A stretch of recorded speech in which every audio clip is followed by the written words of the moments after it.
harka koona qabdee na baasee ifatti nan dhiibnee milaaltee dukkana keessatti harka koona qabdee na baasee ifatti harka koona qabdee na baasee ifatti harka koona qabdee na baasee ifatti harka koona qabdee na baasee ifatti harka koona qabdee na baasee ifatti.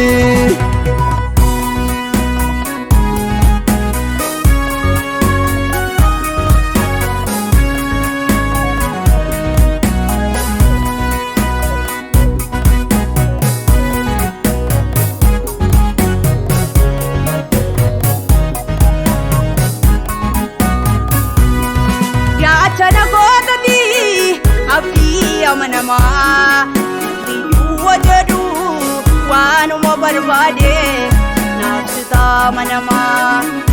Chana kootati abdii amanama biyyuu wajadu waanuma barbaade naafsita amanama. Kan kee ta'uu koo siifan wareegama nandiifnee mi'ati. Haala koo ilaaltee gooftaa koo akka namaa na jaallattee ati mudaa koo wajjiniin jaalalli kee gooftaa akka kan namaa miti. Waan na tafee abbaa haadhayyeessaa si qabuun baduun ati yoo nageessaa. Waan na tafee abbaa haadhayyeessaa si qabuun baduun ati yoo nageessaa.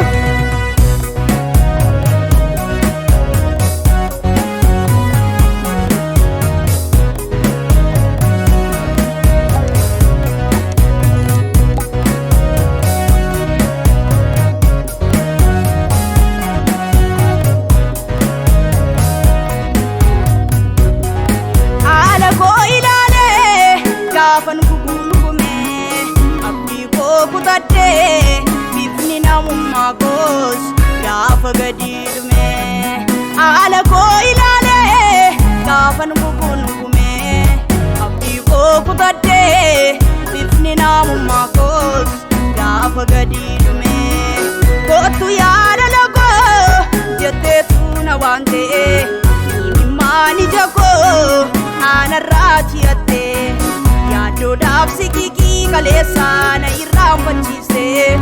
Kootu yaa mijaa koo jetteetu na waamte yaaddoodhaaf siqii kaleessaa na irraanfachiiste. Kootu yaa mijaa koo jetteetu na waamte.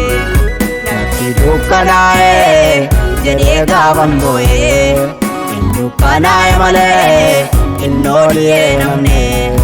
Natti dukkanaa'e jedhee gaafan boo'ee hin dukkanaa'e malee hin ooliyee namne.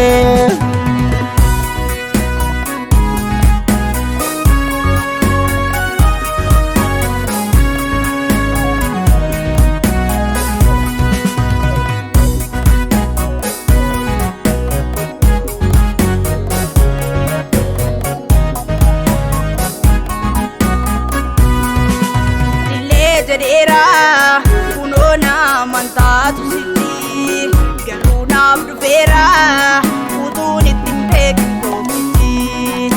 Illee jedheera kunoo namantaatu sitti garuu naaf dhufeera utuun ittiin beekin koomiti. Suunaaf magarsee onaa jireenya koo gaafa nabdii fidee naaf taatee wabii.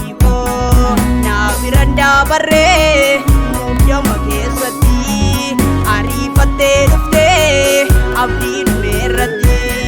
Naafiran daabarree muudama keessatti ariifattee dhuftee abdii dhumeerratti. Jaalala kee kana ammaaliin nan baasaa galatuma duwwaan gooftaa si lolaasaa. Jaalala naaf qabdu fannoo irratti mul'istee qofaa kee dhaabattee muudama koo baattee. Jaalala kee kana ammaaliin nan baasaa Galatuma duwwaan Gooftaa siif lolaasaa Jaalala naaf qabdu Fannoorra mul'istee Qofaa kee dhaabattee Muddama koo baattee